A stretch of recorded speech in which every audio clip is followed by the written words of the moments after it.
The world is more malleable than you think, and it's waiting for you to hammer it into shape. Bono. This quarter's wrap-up ran into a funny theme. Almost all of the games are about fluid, manipulatable environments. Some of them take Bono's words extremely literally and have you physically molding the world to suit your needs. Others pull an antechamber and decide that everything physical is inconstant and subject to change as hallways wrap impossibly around and back into themselves. And still others say that gravity is optional and it's perfectly natural to exist on the ceiling. But regardless of whether you're the force changing the world or not, each of these games is centered around the idea that the world and the physical rules that govern it are malleable. If this is your first time here, hi, I'm Alex, and this is First 5, where I ask if games are worth your time, not your money. And today is a wrap-up of a bunch of fun little indie games I didn't have time to get to from this quarter. It's basically like an extra credits games you might not have tried list, but for games under 5 hours long. And we're gonna dive right into that list with the most literal representation of this quarter's accidental theme, Semblance. At first glance, Semblance looks like a platformer, but don't let your eyes be deceived. Masquerading underneath is a puzzle game through and through. Semblance gives you a unique and absolutely broken superpower. Almost every platform in the game is literal putty in your little goo ball's non-hands. Dashing into the environment causes you to change its physical shape. Ram into a wall and suddenly there's a nifty indent you can sit on. Jump up into a platform and the platform is knocked higher. Everything in the game revolves around this one ability. It's not a concept that lends itself well to nail-biting feats of dexterity like you'd find in some other platformers, but it's great for designing puzzles around. And thankfully, the developers leaned into that hard. For example, you run into these laser beams that can instantly incinerate you. Ha! How will you get past this? The game demands as it puts an impassable wall of lasers between you and your objective.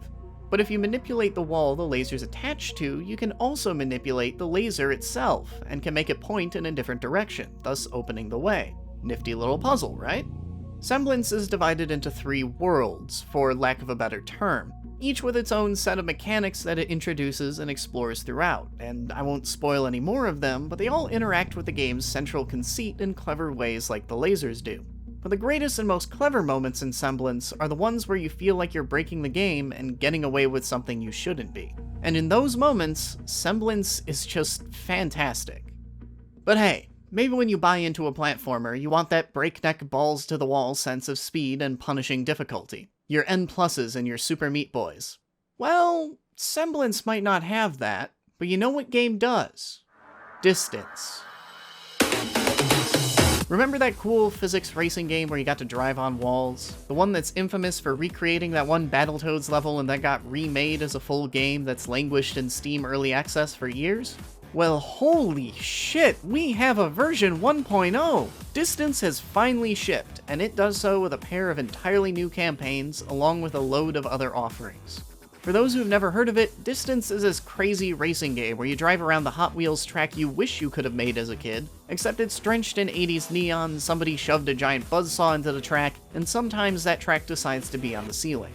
When the fact your car can fly is literally the least interesting thing about a game, you know you've found something that's really off the wall. Hey! The first campaign is basically an extended tutorial that slowly rolls out all the different controls for your car. First you learn basic stuff like boosting and jumping over obstacles, then the game starts teaching you how to turn your car into a ninja and jump onto the ceiling. And the whole time, there's some sort of sci-fi horror story thing that's super vague and kinda whatever, but it does actually have some nice horror-light imagery, which is certainly unique for a racing game. And then you get cut loose on the second campaign, and it gets insane. Just look at this nonsense.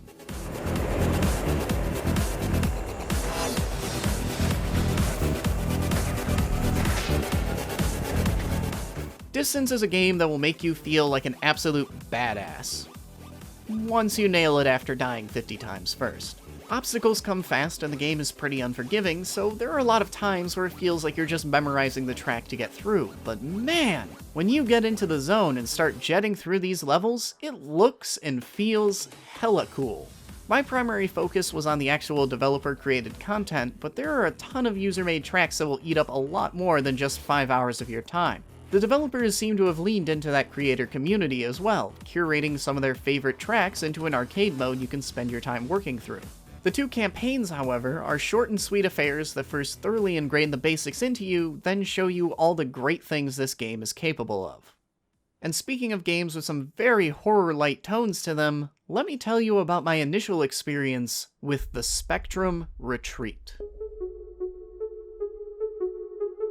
This game had its claws in me almost instantly. It started by directing me to go get breakfast in a hotel's restaurant, but there were 2 ways I could go. So I got cheeky and decided to see if I could break the game a la the Stanley Parable. So I go walking down the hall the wrong way, take a left, a right, a left, and a right, and... oh, wait, I'm back in my room. That's not how physical space is supposed to work.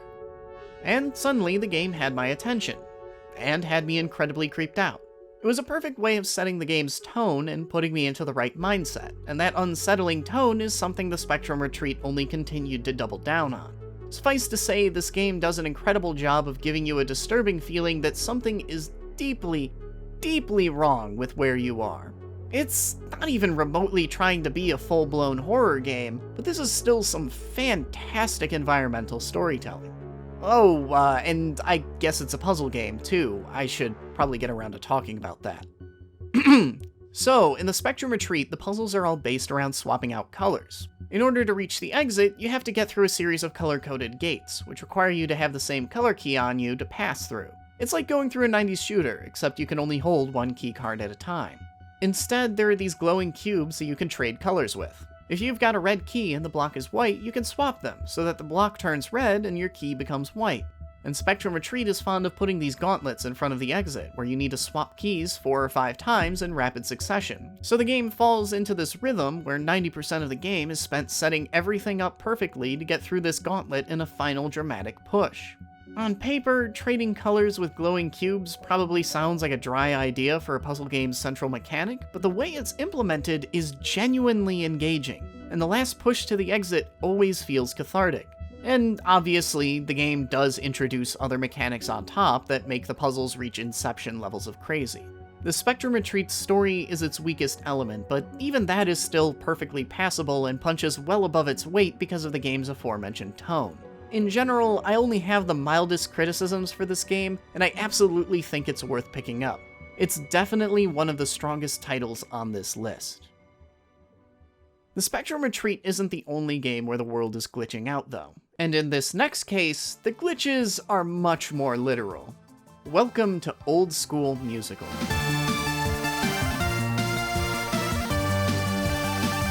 Do you like old school arcade games? Love chiptunes? Man, did I find the game for you. Old School Musical is a trip down memory lane through many of the arcade era's greatest hits. Mega Man, Metal Slug, Teenage Mutant Ninja Turtles, Legend of Zelda, Metal Gear. Old School Musical spends half its time riffing on and poking fun of these classics, and the other half of its time waving at you through a permanent hole in the fourth wall. Unfortunately, this specific brand of tongue-in-cheek nostalgia isn't nearly as funny as it wants to be, but it does come across as earnest. You can feel the adoration the developers had for this era of gaming, even if many of the in-jokes they trot out about them feel a little tired in the year 2018.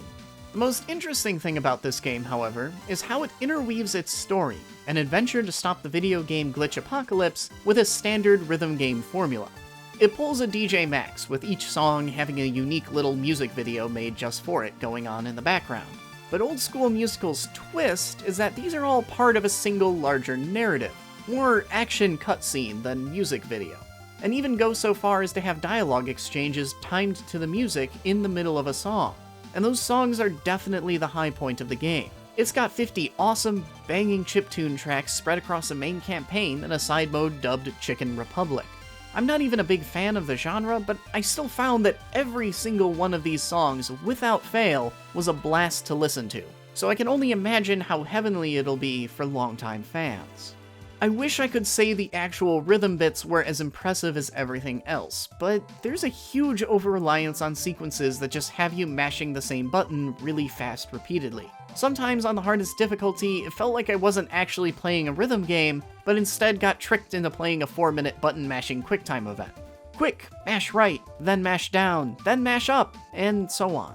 After an hour of that, it's not really fun and kinda just hurts my hand.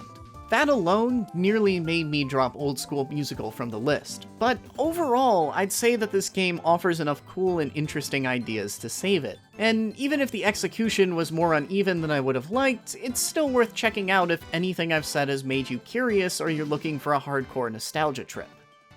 But hey, maybe tunes that really slap aren't enough. Maybe you want to make your own music. Luckily, you can, in one hand clapping.